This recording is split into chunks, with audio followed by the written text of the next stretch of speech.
Do you or someone you love and care about suffer from post-traumatic stress disorder? Hi, my name is John Hawkins Jr. This is Bissan Hawkins, and we're the co-founders of Hawkins Counseling Center. I'm a licensed psychotherapist here in South Florida, as well as a trauma expert. Bissan's a trauma coach, a spiritual director, and certified life coach. And in this video, we want to talk to you about something that can be massively challenging, and that's living with someone, caring about somebody who has post-traumatic stress. And there's so many times if I have a client that's, with a supportive partner or family member, and they're either like frustrated, overwhelmed at their loved one's reactions when their trauma comes up, or they don't know what to do, they feel helpless and powerless, and sometimes that translates as anger. So I'm going to define in the beginning of this video what post-traumatic stress is, and then we're going to walk you through some steps of how to be supportive to your loved one, how to take care of yourself in that process, and work collaboratively with them. So the first thing is to define post-traumatic stress. The newer definitions I like a lot more, because historically it's been PTSD, post-traumatic stress disorder. And so the newer definitions are calling it post-traumatic stress injury rather than a disorder, which can be, in my opinion, a bit shaming, So let's say, if you hit your arm and broke it on the ground as a child, that would not be labeled as a disorder, that's an injury. So it's the same thing, it's a biological condition that develops through experiencing overwhelming events that I can't internally cope with or regulate, so then the brain does different things to protect itself. So the first real definition of it is there's what's called acute stress disorder and post-traumatic stress disorder. So acute is something within those first 4 weeks, right? This happened, I'm immediately experiencing some symptoms, but they tend to subside and dissipate. I would say that's probably the case for most people, is even like something like an auto accident or an assault, maybe got mugged or something like that. With support, the next few weeks of talking about it or like releasing some of that energy, they tend to do okay, and their brain kind of metabolizes that event and they don't need ongoing treatment. For others, when it exceeds that 4-week period and it's much more intrusive, chronic, it had a bigger impact on them. Historically, the definitions would be around main symptom headings in what's called the DSM-5, kind of the mental health Bible. They've elaborated some of the symptoms. So one would be intrusions. So these are things like panic attacks, images, memories, nightmares. They come intrusively against your will, right? They can be very destabilizing, really challenging to deal with depending on the intensity. Another would be avoidance. So you're avoiding things that could trigger that. Maybe it was a relational trauma, so then I don't get in relationships, or I don't go around certain environments. It could be driving in a certain area or talking to certain people that are reminders of the trigger. Another would be in negative impact on my cognition and my thought process. So let's say due to a traumatic event where I was assaulted, now I have this global belief that it's always unsafe, the world is unsafe. So it kind of shifted. Maybe before I didn't see things that way, I felt like the world was a great place and sometimes you have to be careful. Afraid, But now, because my trauma is frozen in my system, I see it as like, I'm always unsafe, I always gotta watch out. The other thing is these exaggerated, what they used to refer to as startle response. So it's kind of an overreactive response to a situation that it doesn't match the circumstances. It could be expressed as anger or panic, whatever it may be. Dissociative symptoms like avoidance, numbing, where you start to get loopy, out of body, numb. That could also be used, I guess the dissociative experience and avoidance can, be things like substance use, binge eating, mind-numbing TV watching for 8 hours, or video games where it's the activity in and of itself is not bad, but the way I'm using it is a bit compulsive and avoidant. So the causes of PTSD can stem from such a wide range of, events, and there is, I know we've done another video where we talked about the difference between PTSD and complex PTSD. So if you want to learn more about complex PTSD, I would suggest watching that video. A single incident trauma, what happens is, let's say I'm assaulted or I'm in a car wreck, and there's overwhelming experience, there's energy that comes up in my body that I can't regulate. My brain will pick in fractions of a second through a process called neuroception, whether I reach for support, whether I fight or flee, or whether I go into these dissociative freeze states. So let's say an example of the auto accident. I can't reach for somebody in that moment. I've lost control of the vehicle. I can't fight or flee or get out. I'm trying to take evasive action with my fight system, but then there's a moment comes where I'm utterly powerless and my brain is going to split some level of that off if it's too much for me to manage. So that splits off, goes into what we refer to as implicit memory, and it's stored in a different part of the brain, the conscious memory. So it protects the brain from getting flooded neurochemically and causing cells to die in the upper brain, but now it's stored in my body. And so then what will happen is any associated cue, because implicit memory only feels, it doesn't see any images, it doesn't think conscious thoughts, it can't differentiate people, place, or setting. Right. So let's say I got in an accident, which is very common for me doing trauma work, and the person gets PTSD, so now they can't drive. Obviously the car is a big association to the trauma, right? So then, if Bissan's having an accident, she can relate to this. Then I'm there, like with being on the highway with big trucks is very triggering for her at times, right? So it gets scared. So there's association, and it starts to activate not my body like it's happening right now, even if it was 40 years ago. And so that's how PTSD develops. It doesn't have to be like a sexual assault, a car accident, something. It can be sometimes things that you would find so minimal that you wouldn't believe that would make that level of trauma in my system. But then there's a lot of variables once you break it down for the client, because people will feel bad, like I can't believe I'm overreacting, it wasn't even that bad. But there's other things that contribute as I unpack it with someone that they're able to then see, like, now you understand why it's like hitting you so hard. So then the effects, like we were talking about, can be those intrusions. We've both had our own trauma histories, and so we've had to be the person needing support and giving support. So we can relate on both sides of this. So for many people, again, it could be anger, rage episodes, panic attacks, ways to deal with, avoidance. I mean, for me, a lot of mine showed up as chronic anxiety. Then when I got to my early 20s, that started manifesting into panic attacks, substance use, trying to calm my system down from all the chronic, stimulation from things I'd gone through. For you, what were some of the ways maybe that would... Mine was only binge eating or procrastinating. It would show up like I would do something and then I would stop in the middle and have no desire to continue.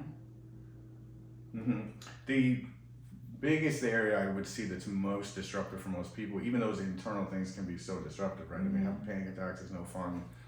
Is oftentimes, especially when you're talking about those developmental years, there's a lot of relational wounds.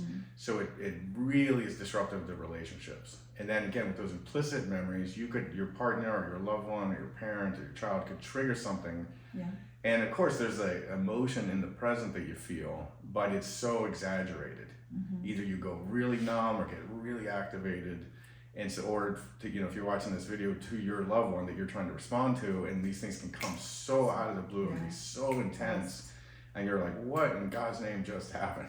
So I think the relational thing is such a disruptive part of having PTSD. Even if it wasn't a relational wound, the fact that you're like struggling with this affects you and those around you who are trying to support you. Or again, if you're the one watching the video trying to support others, it's very challenging at times. I see that mostly with mothers and their children, trying to be there but don't know what's going on in the child. Like I've seen teenage clients that love their mom but cannot share the anger towards mom. So that relates to what we are trying to teach you here in this video. And I think there's times too, like with adolescents, because we both will work with adolescents as well, there's things going on they don't want to tell their parents about, right? Maybe they're getting bullied at school, maybe there was like I would say maybe like a date rape, some kind of assault, where they got pressure, things like that. So now they've been traumatized that, but they have to hide it and they don't want to share that with their parents out of fear of getting in trouble or rejected, whatever that may be. So the second thing I want to move into now is how to actually help your loved one who has post-traumatic stress, whether you want to define as disorder, injury, because this can be very challenging. I mean, the more severe trauma the more severe trauma someone has, particularly stuff like complex PTSD, is very disruptive, and it can seem very irrational when your loved one gets triggered. They can be very erratic if they're coming at you with anger. It's really hard to be compassionate when I'm getting shot with a machine gun, or I don't understand, like maybe they have this irrational fear, and you've tried to encourage them and support them or de-shame them, and nothing's working. So it can be very frustrating, or maybe the part of the way they're using, again, compulsive behaviors like eating, spending, substances, alcohol to manage all that energy in their system that they can't manage. So I would really empathize, encourage, and affirm you if you're really trying to be there for your loved one when they have different severities of post-traumatic stress, because it is really challenging. With a lot of the men that I work with that have wives or girlfriends with complex PTSD, if they're a supportive person, I will often, a lot of times I'm working with a wife or girlfriend, I'll bring them in to educate them about complex trauma and all these things, because there's no way they're going to understand or know all this. I mean, it's very complicated and can be extremely overwhelming. So a lot of times when their partner gets triggered, I developed this concept I call listening without listening. And so you might have a cue or something that all of a sudden floods you, and then reality is distorted. And your first impulse as the partner is one to defend yourself or debate the facts. Like, that's not what happened. I didn't say that, or I didn't. And then they just get twice as angry or flooded by that. The reason being is their right brain is so dysregulated. And when that happens, you both are disconnected, misattuned right brain to right brain. So anything you do with the left, like start to use words, or it's just going to make that gap wider and wider. And it can be really challenging because some individuals can come with a lot of energy really quick. And so I can't be there for them because I just got so dysregulated. Yeah. So again, stay away from facts. And oftentimes they're really not expressing as well what they're really feeling. It could be coming out as anger or shutdown, but what they're feeling underneath is fear, shame, sadness, powerless, but they're not showing you this. So then you're kind of under attack. Now I always put the boundary of don't stand there and take any form of abuse. No matter how much it's going to flood them, you need to exit yourself, because they have to learn how to contain some of those things as well. They are responsible for their behavior, even though they need help and support. So, hearing maybe the pain or the fear behind the anger, and then not engaging those facts. Because again, they can be really, we all have a subjective reality, but when trauma comes, it's really going to distort perception, because it's putting you in that moment. And like I said, you don't see the fact that I'm in a trauma moment because I still see here, but my body and everything is experiencing the past, Yeah. So now talking about starting to talk about these things of what I can do. So the first step for me is I got to regulate myself if I'm there trying to be there for a loved one, because again, they can be really dysregulating to get poof, like all of a sudden all this energy comes up. It's the same as like parent-child that I teach, parents. It's like I've got to regulate me first before I can regulate them. So they're dysregulated. I try to come back to the fact, whether it's a client, whether it's people in my life who've experienced trauma, things that you and I have gone through, is I try to come back on the fact that I know right now they're in a massive amount of pain. Because sometimes it can be really hard to be compassionate when you're getting accused and attacked of all these things. So then you kind of have to know your own truth that, okay, I'm not invalidating them, but I know that's not true, And so I'm just trying to hold space, be present, and just try to understand what they're feeling inside. So that active listening, empathy, it tends to get better as you go. It's hard, a part of us can start to get defensive. I'm tired of this. I'm tired of you turning and giving me all your anger, accusing me of all these things. When yesterday you were just telling me I care. It gets very, flooding. For me, I would say, and this is something you're gonna have to collaborate with your loved one, is experiment with what works. So for me, when I would be in certain situations, going back to the words thing, words would flood me more.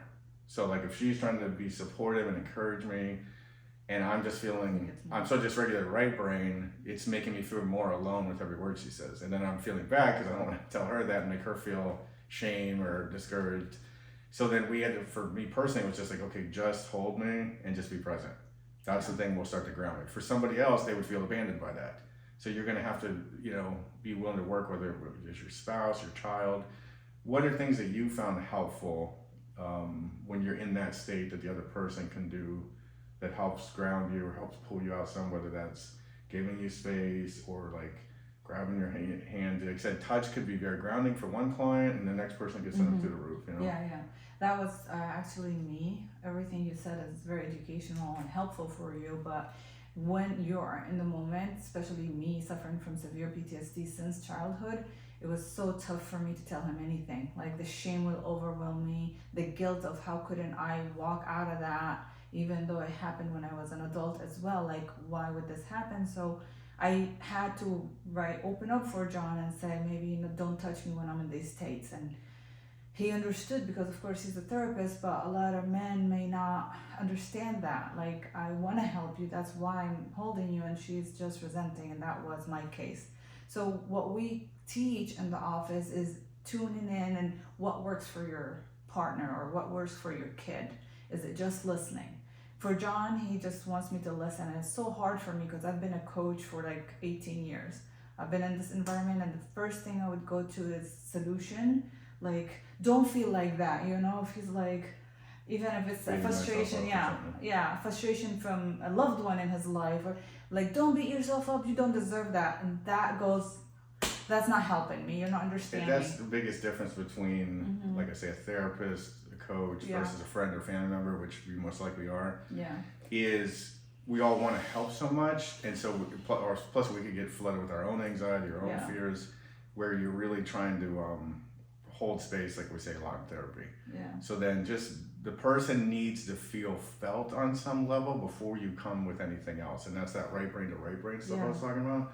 And like you're saying, for a lot of men, it can be very frustrating because either we feel like we're getting accused of something, like here I am trying to be so supportive and now I'm the bad guy. Because if those injuries came in their attachment relationship, they get projected on the current attachment figure. Or to feel powerless, like I can't help the person that I care about so much. And that all translates a lot of times to frustration or anger for that person, which just triggers this person more. So the thing I want to emphasize too is this process is very messy. You're not going to do it perfectly. It's going to be all over the place at times. Sometimes nothing is going to work, and that's okay. That's normal. Don't see that as a failure. Just keep trying, exploring, experimenting, and be curious. Like when your partner is not triggered or your family member or friend is not triggered, that's when you can sit down and have a curious conversation about it. Like what would help you in that moment? What could I do? What are you trying to express? There's an old expression I live by that says, strike when the iron's cold. So when things are calm, it's easier to explore and be thoughtful, and then you're trying these things out then in live action. And that's what I needed. I needed space to calm down so I can communicate later. In the moment when I'm flooding, all I'm saying is get away from me. So that's what the part, my biggest part is like, I'm shut down against you, you're a male, for me this is a trigger, I'm afraid. It's not regulating me, just your presence. And of course I know he loves me, he cares about me, he's with me for my essence, nothing else. But again, it's not a brain going on logically making sense of it, it's an emotion that's flooded. So you're thinking in terms of energy, right? There's a lot of energy. The trauma is different than emotions. We teach people how to regulate their emotions. There's not a lot of regulation of trauma in that moment when it's so intense. So for men or dads or whoever, we like to help, we like to show up and be there. So there's times though when the way to show up is to step back. Right? But it can feel like a rejection or I'm failing. But it's really about letting your partner, now again, go take their lead. They may want you to come close. That's the ultimate goal, is we don't want to have to withdraw, but to turn towards attachment. But being patient of like, okay, my partner has to get their energy, or maybe I got to step back and calm my energy because I'm not going to be a help to them. Because there's times maybe like your partner could come at you with some kind of accusation or something that triggers shame or anger for you. So I don't really feel like being empathetic right now. I'm so sick of this and I've had it, and so sometimes you have to withdraw to get that calmed down. But being able to talk about that later. The next section we're going to get into is talking about self-care.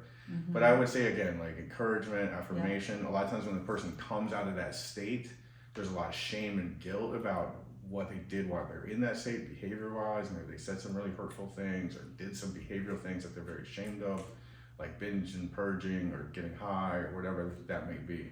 So collaboration, patience, and then the next section we're going to get into is really like how to care for yourself while you're trying to be there for your loved one.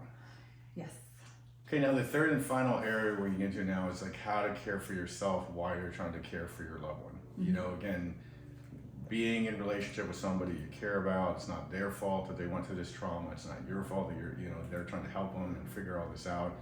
But it can be extremely demanding.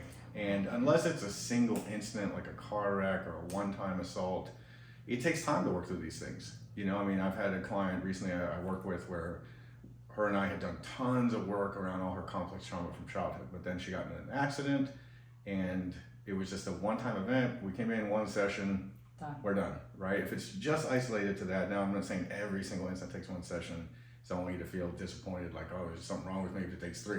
Yeah. But when you're dealing with, especially complex PTSD and more severe dissociative disorders, it takes time. It takes less time than it used to with talk therapy, which really can't resolve these things, but it still takes time. So this is a marathon, not a race. So some of that's coming to acceptance of that, again, maybe you're like me where I didn't even know I had complex PTSD. Yeah. I just got diagnosed with all these anxiety disorders or using substances to cope or whatever it was. I mean, I don't think until I was like 40, early 40s, I started to realize like that I had this condition, but it made sense once I understood it, how it develops and how it manifests. So again, patience, so self-care things like taking time away from the person, right? I mean, it's like being a parent sometimes when you love somebody with PTSD or complex PTSD. It's like, I need a break. It doesn't mean I don't care or love them, but it's like, I need time to let my system recover from being around them sometimes, right? And so, things that don't have anything to do with this stuff, or you like being on the water or like getting a massage or going to concerts, like things that refresh, fill you, whether it's, going to yoga retreat, something like for you, getting, there's not a lot of groups I've found for family members. That's a motivation for us doing this video, is to undo some of the aloneness and give you some practical resources. But, building community, like there's trauma is so pervasive that more people are going through things than you realize. Sometimes being vulnerable and connecting, open up, obviously people have to earn trust and safety. You want to just open up to anybody. But really, like I said, working on, because there can be a sense of guilt for parents especially, or for partners, like I feel bad doing something for me when she's struggling so much or he's struggling so much. So really look at, ways that you can take care of yourself, and whether that's, health, nutrition, exercise, because the more I'm balanced, blood sugar, all these things, the more internal capacity I have to help, What are things that you feel like to support me, your clients, other people that you do as self-care activities you find like really resonate with you, that somebody else might resonate with? Maybe there's other things I didn't bring up that you might, Is the first thing I recommend is just don't feel bad. Don't blame yourself for them going through an experience. You yourself are going through the same traumatic experience. We want to save our children from the mistakes we took. So the majority of us shake if my son is going through this PTSD and I cannot help him, and I want to reassure that I want to help you. I want to be the cause to help you. Therefore, we always advise, it's not in your hands anymore. Seek a specialist. Have someone reach out and that knows how to walk these traumas with your child. It's nothing shameful that I want to be the hero of my child. It's okay. I do the same thing. I have 2 children. He has 3 children. Sometimes we refer them to coaches, they're not gonna listen to us because they feel like we're pushy, maybe we're controlling, right? They have parts that defend themselves against, like, no, I don't think you care or feel what I feel. You just want me to quickly get a fix. And sometimes quick fix don't work, right? So sometimes helping, like she's saying, identify resources for the person. In terms of self-care though, it's about, the professional thing I think is important, because a lot of times what happens, this is so much just exchanging energy, like a hot potato bouncing around. So, when you're around somebody with trauma, it's contagious. They don't intend to contaminate you with the trauma. They got contaminated with somebody else's trauma, most likely unless it was something accidental, like an accident or car wreck. But, let's say if you have, your partner is exploding into rage episodes, or they're doing these reactive things, like going out and spending $2,000 on retail therapy or whatever it may be, and then it's just adding constant stress, right? Or they get panic attacks and I don't know what to do. So then you become, one of the, if you go back to the beginning of the video, when I talked about one of those symptoms is that hyperarousal for a lot of people, or it's that hypervigilance. And so then you become hypervigilant, waiting for the next explosion of your partner. It's behavior or anger or whatever it may be. And so now you have a form of post-traumatic stress. So then again, looking at it as a long haul, especially if your partner or loved one has complex PTSD, which is going to take some time, it's often good for you to go get your own therapist or coach to learn how to keep clearing stuff out of your system so you don't keep getting so negatively affected, which is not going to be helpful to them in the long run either. So, for me, both of us working with a lot of trauma, our bodies will absorb some of that. And so then I have to work with, therapists that I work with or her to keep clearing stuff out so we're not just getting all that energy added up into our body. So, I would look at, again, helping them find resources like in section 2, but also in the self-care part of it, I might need resources for myself and most likely will. Somebody who understands the complexity of all this. So in summary, I've developed a little acronym, ESS. It's something simple, easy to remember. So the first thing in supporting somebody you love who's got post-traumatic stress, educate yourself. So you've just done that by watching this video. Support your loved one, find ways to support them, and then self-care for you. So remember that, ESS, educate, support, self-care. So I hope this has been valuable to you and you've got some practical tools and skills you can use in being there. Be patient with yourself, self-compassionate. As always, it's really challenging trying to be supportive with a family or a loved one who has complex trauma or PTSD. If you want to find more out about these topics, we have other videos you can watch. You can contact us at hawkinscounselingcenter.com. Speak with either one of us or set up a session if you do need that support. Thank you so much.